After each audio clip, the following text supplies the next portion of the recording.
आज हम आपको बताने वाले हैं किसी भी दी गई रासायनिक समीकरण को संतुलित कैसे करते हैं। जैसे कि आपके पास ये रासायनिक समीकरण दी गई है, तो इसको संतुलित करने के लिए सबसे इजी मेथड आपको बताने वाले हैं। तो देखिए, इसके लिए आप यहाँ पे ए मानिए, ये बी, सी और डी मानते हैं।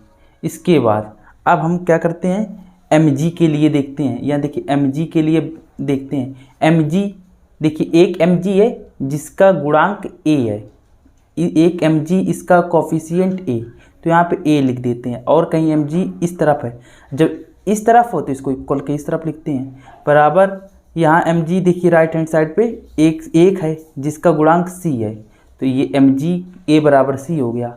अब ऑक्सीजन के लिए देखते हैं। ऑक्सीजन यहाँ पे कितने हैं, 2 ऑक्सीजन है। देखिए 2 ऑक्सीजन जिसका गुणांक a, तो लिख देंगे 2a बराबर यहाँ पे ऑक्सीजन कितने हैं, 1 ऑक्सीजन जिसका गुणांक d है।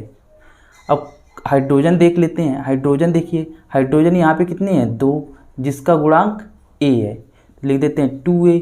लेकिन इधर भी हाइड्रोजन है b जिसका गुणांक b है, एक हाइड्रोजन है जिसका गुणांक b है, तो प्लस का b लिखते हैं, इक्वल यहाँ पे हाइड्रोजन 2 हैं जिसका गुणांक d है, तो 2d लिख लेते हैं। अब बात करते हैं क्लोरीन के लिए। यहाँ देख क्लोरीन यहाँ पे कितने हैं, 1 जिसका गुणांक b है, तो यहाँ b बराबर लिख लेते हैं। अब देखिए यहाँ पर क्लोरीन 2 है जिसका गुणांक c है, तो 2c लिख दिया। तो आपके पास टोटल 4 इक्वेशन बन गई, एक ये और ये और ये।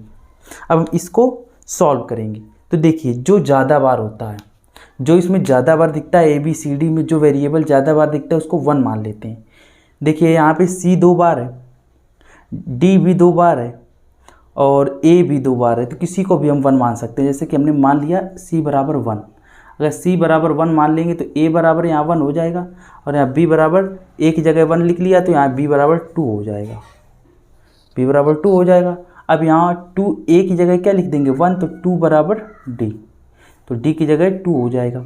अब देखिए A, B, C और D आ गई। अब इसकी कोई ज़रूरत नहीं है। यहाँ से भी देखिए A बराबर 1 लिख दिया, तो 2 प्लस B की जगह क्या लिख देंगे, 2, तो 2 प्लस 2 4, और D की जगह क्या गया, 2, 2 दूनी 4 हो जाएगा, यानी बैलेंस हो रही।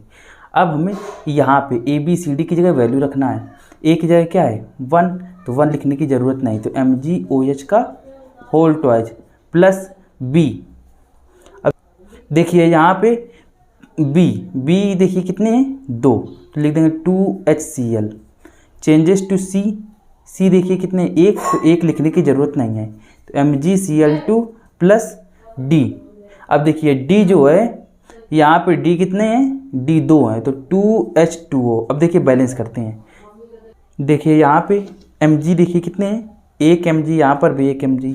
ऑक्सीजन कितना है, 2 ऑक्सीजन इधर है और 2 ऑक्सीजन इधर। देखिए O2 हाइड्रोजन यहाँ पे 2 और ये 2, 4 हाइड्रोजन इधर और 2 दूनी 4 हाइड्रोजन इधर है।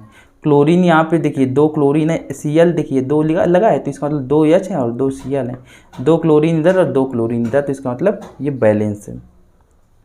अब देखिए दूसरी इक्वेशन बैलेंस करते हैं। यहाँ पे देखिए A मान लेंगे, इसको B, यहाँ C और यहाँ पर D मान लेंगे। अब देखिए ये कार्बन के लिए बैलेंस करते हैं। कार्बन यहाँ 6 है जिसका गुणांक है, तो 6 है, बराबर यहाँ पे कार्बन 1 है जिसका गुणांक C, तो C लिख देंगे। ऑक्सीजन के लिए देख लेते हैं। ऑक्सीजन 2 है जिसका गुणांक B, तो 2B, बराबर यहाँ पे ऑक्सीजन कितने हैं, 2 जिसका गुणांक C, तो 2C। लेकिन प्लस में D, इधर भी 1 ऑक्सीजन था तो प्लस D लिख देंगे। ऑक्सीजन हो गया। अब हाइड्रोजन देख लेते हैं। हाइड्रोजन यहाँ पे कितने हैं, 6 जिसका गुणांक A, तो 6 है, बराबर यहाँ पे हाइड्रोजन 2 है जिसका गुणांक D है, तो 2D लिख लिया। अब देखिए यहाँ पे 3 इक्वेशन बन गई। अब देखिए ज़्यादा बार क्या दिख रहा है, ज़्यादा बार C, देखिए C 2 बार है, तो C को या तो A को या तो C को A1 मान लेंगे। देखिए हमने जैसे मान लिया कि C को 1 मान लिया, ठीक है, तो यहाँ C को 1 मान लिया, तो A बराबर क्या हो जाएगा, यहाँ 6A बराबर 1, तो A बराबर हो जाएगा 1/6। अब देखिए यहाँ पर जो इधर देखिए A बराबर 1/6 है, तो यहाँ 1/6 लिख लेते हैं, बराबर 2D। तो यहाँ पे ये 6 खत्म, तो D बराबर क्या हो गया, ये 1 था तो 1/2 हो जाएगा यहाँ पर। अब इसके बाद यहाँ पर B की वैल्यू निकाल लेते हैं। 2B बराबर C की वैल्यू 1 आ गई, तो 2 × 1 प्लस D की वैल्यू 1/2 हो गई, तो 2 दूनी 4 1 5, तो 2B बराबर 5/2 लिख लेंगे। तो B बराबर क्या हो जाएगा, 2 का इधर भाग दे देंगे तो 5/4 हो जाएगा। अब देखिए यहाँ पे रख देते हैं सारी वैल्यू। ए की जगह कितना है, अब देखिए ए की जगह जो है यहाँ पे 1 था, ए की जगह सॉरी 1/6 है, तो यहाँ 1/6 लिख लेंगे।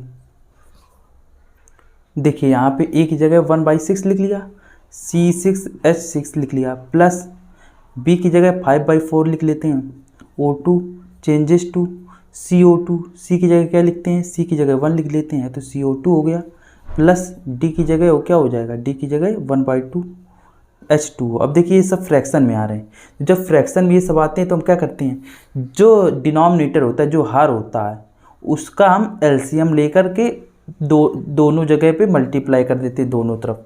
तो ये 6 4 2 का एलसीएम कितना हो जाएगा 6, वो सॉरी 12 हो जाएगा, तो 12 से मल्टीप्लाई कर देंगे।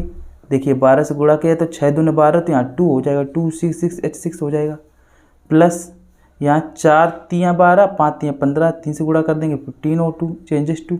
अब यहाँ देखिए 12 की इधर गुणा होता है 12 CO2, और प्लस या 1/2 को 12 में गुणा करेंगे तो 6H2O। इस तरह से आपका बैलेंस हो गया।